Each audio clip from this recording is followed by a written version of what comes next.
Alors, bonjour, bonjour, bonsoir, bon après-midi. Ça dépend de quel horaire vous êtes actuellement. Ici, c'est le petit matin. Donc, ici au Canada, c'est le petit matin.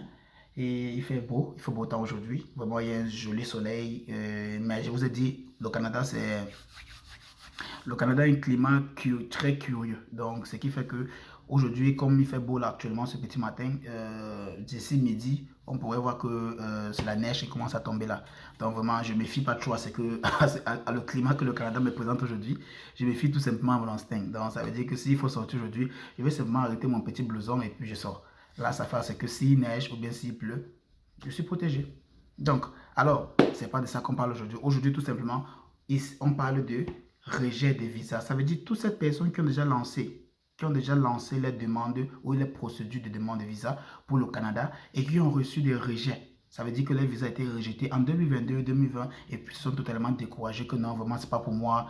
Apparemment, c'est comme s'il y a certaines personnes qui partent, pas moi, c'est pas ma chance. Non, non, c'est pas une question de chance d'abord. La chance peut venir après. Mais est-ce que vous avez foi en Dieu? Est-ce que vous priez Dieu? Est-ce que vous mettez Dieu devant tout ce que vous faites? Maintenant, est-ce que vous avez suivi toute la procédure qu'il faut? Est-ce que vous avez suivi toutes les informations ou bien toutes les vidéos que j'ai déjà mises dans cette chaîne qui expliquent de A à Z de comment immigrer au Canada? Les informations qu'il faut absolument mettre dans votre demande. Est-ce que vous avez fait cela? Si vous avez fait tout cela, je ne pense pas que vous allez avoir un rejet à 90%. Mais si vous avez peut-être suivi d'autres méthodes et que peut-être vous ne savez pas si les informations étaient vraies ou pas, abonnez-vous sur cette chaîne. Ici, nous mettons toutes les informations mises à jour. Nous sommes en 2023 et les informations ici au niveau du Canada, ça change quotidiennement. Ça veut dire que tu peux dormir aujourd'hui. C'est comme au Cameroun. C'est comme au Cameroun ou en Afrique. On dit chaque jour quand tu dors, tu te lèves avec un nouveau dossier. Ici, là, c'est la même chose. Tu peux dormir aujourd'hui au Canada, tu te lèves avec un nouveau dossier, donc un nouveau changement. Mais ce ne sont pas les dossiers noirs, les dossiers machin, non, non.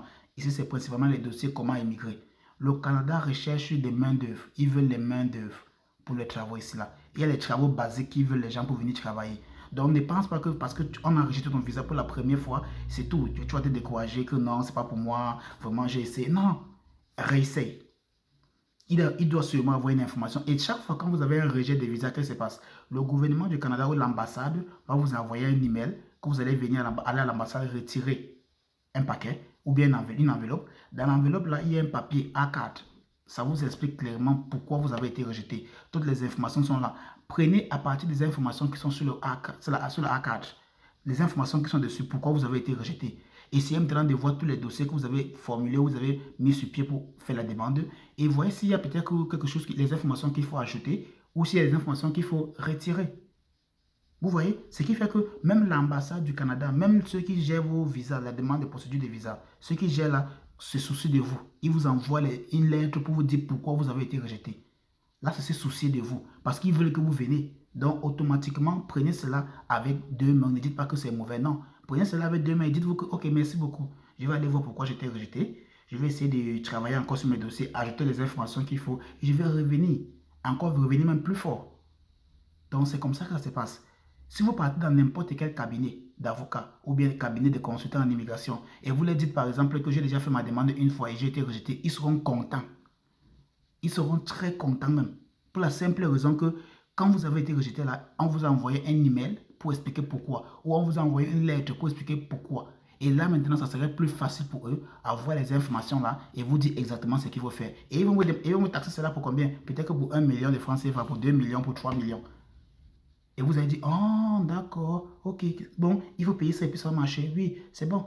Qu'est-ce qu'ils ont fait? Ils n'ont fait aucune magie. Ce n'est pas la magie qu'ils ont fait. Ils ont simplement lu ce que vous n'avez pas voulu prendre en considération. Parce que je sais très bien qu'en Afrique, je sais très bien qu'en Afrique, on a un gros sérieux problème. C'est que si tu déposes un document d'au moins 4 pages et il faut lire, là c'est compliqué. C'est très compliqué. Je ne dis pas que les gens ne lisent pas, mais je dis seulement que c'est très compliqué. Donc voilà là où on attrape beaucoup de personnes et c'est comme ça que beaucoup d'avocats se font de l'argent. Je ne dis pas que tous les avocats sont ou un peu sournois ou... Non, non, non. C'est leur business, c'est un business. Il ne faut pas se plaindre de ça. C'est leur meilleur moyen de gagner de l'argent. Donc c'est leur business. Donc ce qui fait que eux, ils ont étudié pour cela. Ils ont étudié pour avoir toutes les informations là. Maintenant, quand tu viens vers eux et que tu as ces informations avec toi, ils vont simplement prendre ça à leur avantage. C'est du business, c'est pas personnel. Non, non, non, ne prenez pas ça personnel. Donc, si vous taxez les millions parce que vous avez refusé de lire un document qui était dédié pour vous, payez-les. payez les 1 million et puis il vous aide à lire, il vous aide à faire votre procédure. Mais si vous voulez vous lancer par vous-même, vous voulez suivre votre procédure par vous-même, alors il y a une chose que je vous demande, abonnez-vous là maintenant.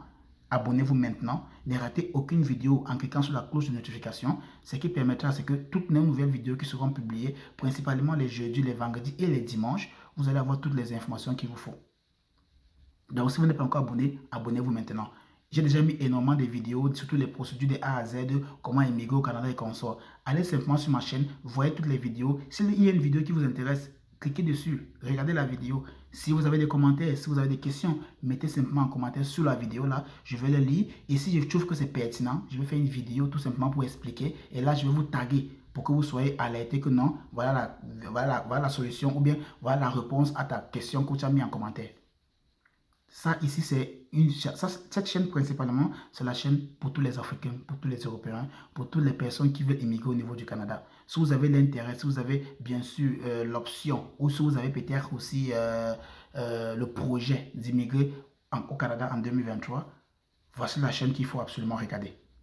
Donc, sans toutefois tarder, je vais simplement et rapidement, désolé, simplement et rapidement aller sur le but du sujet aujourd'hui, qui est les rejets de visas. Pourquoi il y a énormément de rejets de visas, principalement en Afrique, que dans tous les autres continents. Donc, pour ceux qui nous ont fait cette aventure-là, c'est-à-dire de faire la demande de visa et consorts, vous connaissez comment ça se passe. Peut-être que vous avez regardé ma vidéo, peut-être que vous avez regardé d'autres vidéos, et vous savez comment ça se passe pour faire une demande de visa dans votre propre pays, en tant qu'étudiant ou en tant que travailleur. Donc, en tant qu'étudiant, principalement, ça prend 3 mois pour obtenir rapidement ton visa en Afrique, et surtout au Cameroun. Ça prend 3 mois, tu obtiens rapidement ton visa. Je l'ai fait, ça m'a pris 3 mois, et j'ai obtenu cela rapidement. Et je l'ai fait par moi-même, je ne dis pas que je n'ai pas eu d'assistance, j'ai eu d'assistance, mais j'ai eu beaucoup plus de temps de lire tous les documents, de prendre mon temps d'étudier tout et de mettre cela sur pied. Et maintenant, c'est moi qui ai suivi toutes les procédures de A à Z. Maintenant, qu'est-ce qu'il faut faire quand vous avez un rejet de visa? C'est la même procédure pour tous, que vous soyez étudiant ou travailleur, c'est la même procédure. Si vous avez lancé votre demande et que vous avez eu un rejet, la première procédure c'est quoi? C'est que vous allez recevoir un email. L'email, déjà, c'est un avantage. Ne prenez pas ça comme quelque chose de mauvais. C'est un avantage. Même si vous avez eu un email qui dit rejet de visa, c'est un avantage pour vous. Lisez le document qui est à l'intérieur, qui est attaché. Téléchargez-le, lisez. Allez à l'ambassade, retirez votre enveloppe qui va signaler rejet de visa et consorts. Lisez le document clairement. Et là, quand vous allez lire le document, vous allez comprendre exactement pourquoi vous avez été rejeté. Pourquoi votre demande a été rejetée, désolé.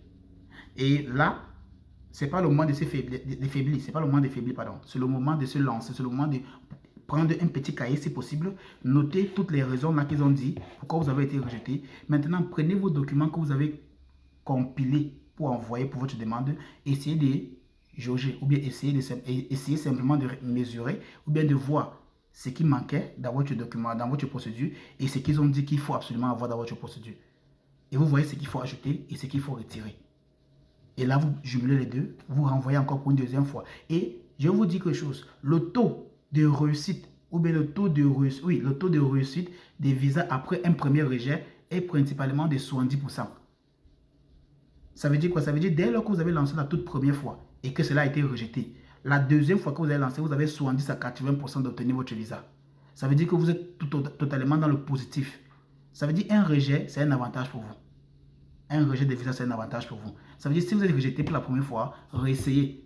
Et en réessayant, vous allez voir que ce qui est sur 70 à 80%, vous serez accepté. Maintenant, si vous ne suivez pas toute la procédure comme il faut, c'est les autres 20% là qui vont peut-être rater. Et comme je disais tantôt sur l'une de mes vidéos précédentes, quand vous voulez venir au Canada, les aspects principaux auxquels il faut beaucoup prendre l'attention dessus, c'est quoi? La première, c'est la lettre de motivation.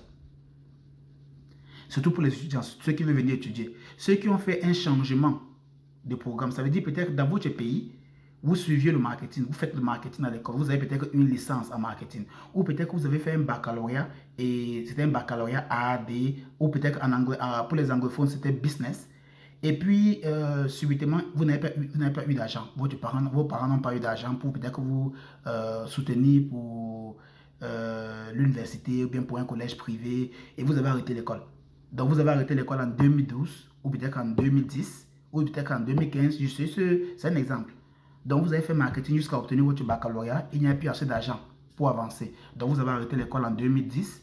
Et maintenant, de 2010 à 2013, vous étiez en train de travailler, vous avez cherché du travail, vous avez commencé à travailler pour gagner de l'argent pour pouvoir financer vos études.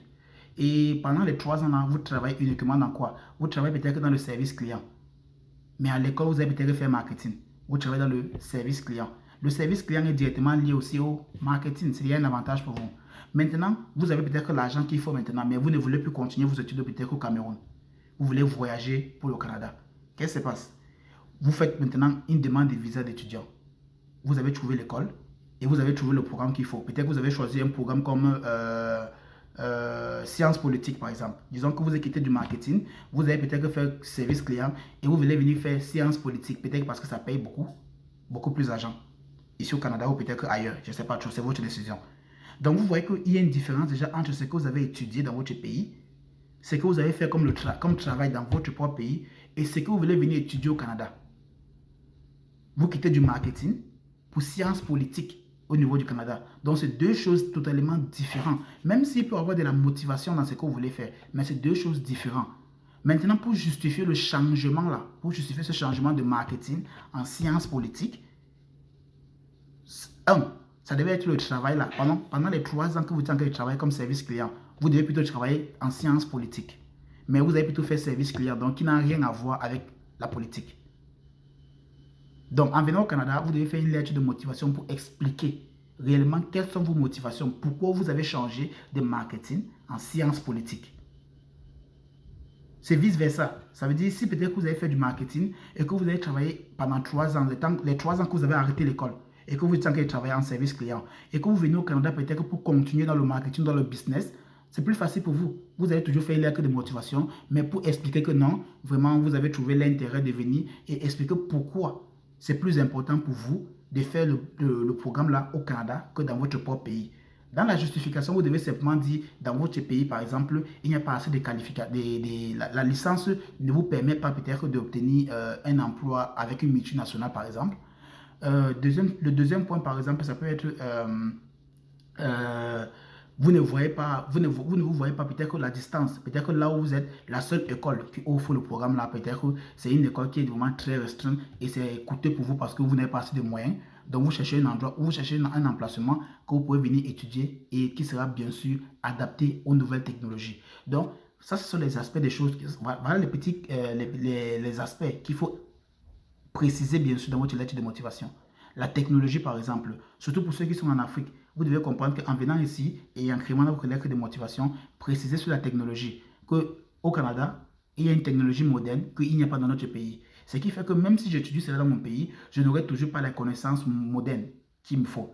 Donc, c'est pour ça qu'il faut absolument que je vienne au Canada pour pouvoir acquérir tout cela. Et après, rentrer. Dans votre lettre de motivation, vous devez toujours préciser une chose, que vous allez rentrer dans votre pays après avoir obtenu votre diplôme. Si c'est 1 an, après les 1 an, vous devez rentrer dans votre pays. Précisez cela très bien dans votre lettre de motivation. Si on ne voit pas ça dans la lettre de motivation, ça veut dire que le gouvernement dit, ok, donc ce gars, il vient pour fréquenter et puis il veut rester lui. Donc on ne connaît pas ses motivations, on ne connaît pas ses aspirations par exemple. Donc ils vont dire, ok, comme tu ne veux pas rentrer au pays, on ne peut pas te garder chez nous. Parce que tu es venu pour étudier, après étudier, il faut que tu rentres chez nous.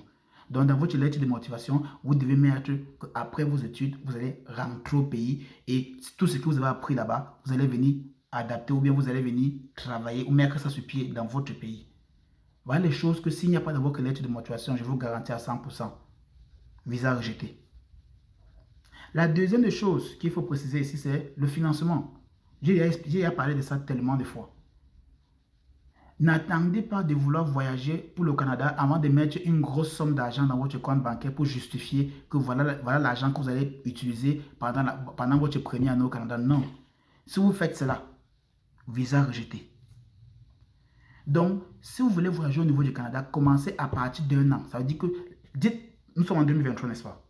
Ça veut dire que tous ceux qui ont envie de venir au Canada maintenant, doivent commencer maintenant à mettre de l'argent ou à créer un compte bancaire là maintenant et programmer le voyage pour décembre 2023. Ça, c'est un conseil que je vous donne. Ou bien, Si vous n'avez pas un compte bancaire ou bien si vous n'avez pas de l'argent, vous voyez un membre de la famille qui a un compte bancaire, qui travaille, qui a un job stable et qui a de l'argent qui entre dans son compte régulièrement. Voyez-le et maintenant, vous pouvez tout simplement mettre de l'argent dans son compte.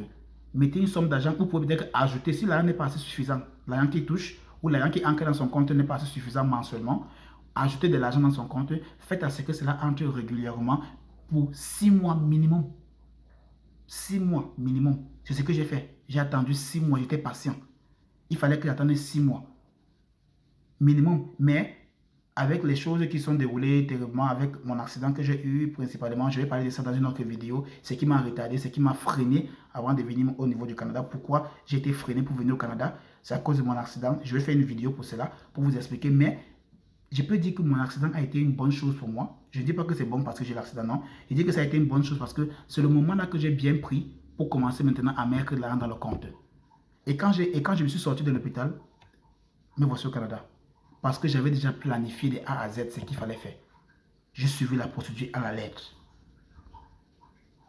C'est grâce à l'une de ces types de vidéos que j'ai réussi à obtenir mon visa. Vous aussi, vous pouvez le faire. Suivez juste la vidéo, abonnez-vous si vous n'êtes pas encore abonné et ne ratez aucune de nos vidéos publiées tous les jours. Donc chaque jour, venez sur la chaîne, regardez s'il y a une nouvelle vidéo, surtout les shorts. Donc le financement est tel que vous devez commencer à planifier cela 6 mois avant votre départ.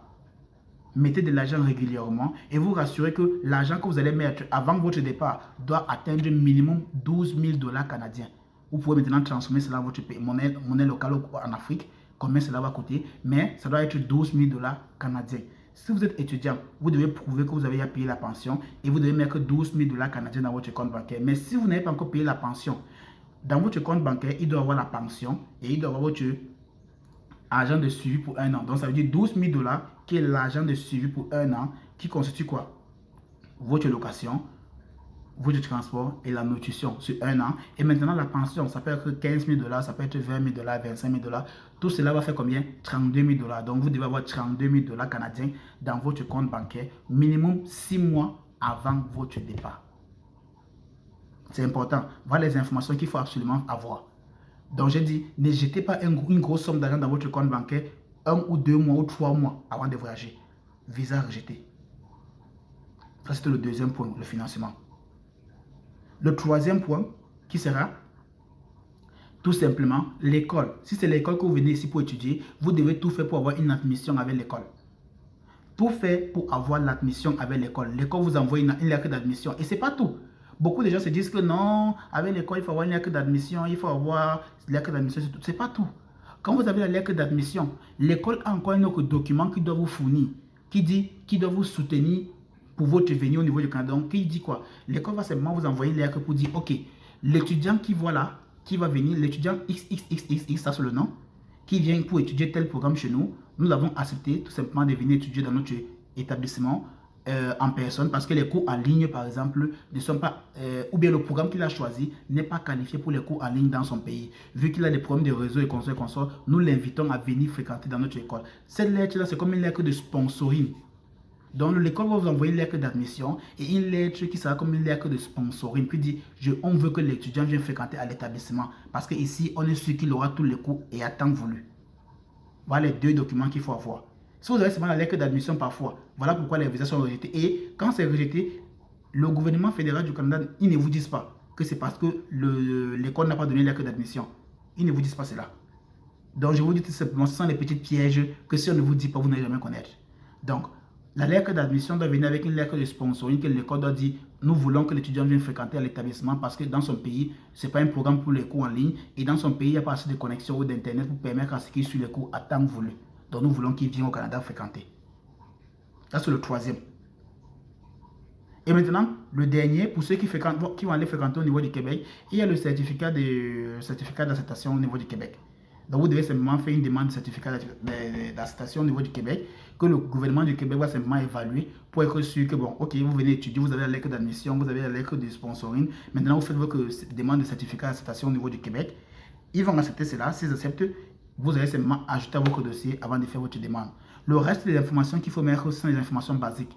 Comme par exemple les membres de la famille, de votre famille. Mettez, et quand vous allez avoir les membres de votre famille, s'il vous plaît, mettez tout le monde. Mettez tout le monde. Je vais vous dire pourquoi un jour dans une autre vidéo. mettez tout le monde que vous pouvez mettre dans votre liste de membres de famille. Et ensuite, il y a d'autres documents comme votre passeport, les photos minutes, il y a toutes ces autres informations. Mais les 3 que j'ai précisés avant, ce sont les 3 qui sont très importants. Il y a votre lettre de motivation, ce qu'il faut faire à l'intérieur, les informations qu'il faut mettre à l'intérieur. Il y a votre financement, comment gérer votre financement avant votre départ. Et il y a la lettre d'admission de l'école et la lettre de sponsoring. Et il y a aussi, bien sûr, pour ceux qui partent au Québec, le certificat d'acceptation pour le Québec. Ça, c'est rien que pour le Québec. Pour les autres régions, les autres provinces, c'est pas trop compliqué que ça. Mais c'est le Québec uniquement qui demande le certificat là. Donc, n'oubliez surtout pas, il dit, il y a les autres documents basiques qu'il faut faire, comme faire évaluer ce diplôme par l'agence Ouest. J'ai parlé de ça dans une vidéo. Faire évaluer ce diplôme dans l'agence Ouest pour savoir l'équivalence que vous avez avec les diplômes au niveau du Canada. Tous ces documents-là, c'est les basiques. Ce sont les documents que vous pouvez retrouver en ligne, n'importe où. Ou bien, si vous êtes abonné à ma chaîne, regardez tout simplement les vidéos que j'ai à déposer. Alors, si vous avez d'autres questions, abonnez-vous, mettez vos questions. Et je vais répondre uniquement à ceux qui sont abonnés. Uniquement à ceux qui sont abonnés. Si vous n'êtes pas encore abonné, toutes vos questions, je ne pourrai pas répondre. Donc, si vous voulez que je réponde à votre question, abonnez-vous, posez la question et je vais répondre. Il dit maximum, c'est 24 heures. Alors, on se dit à bientôt pour une nouvelle chaîne, pour une nouvelle vidéo. Désolé. Ciao.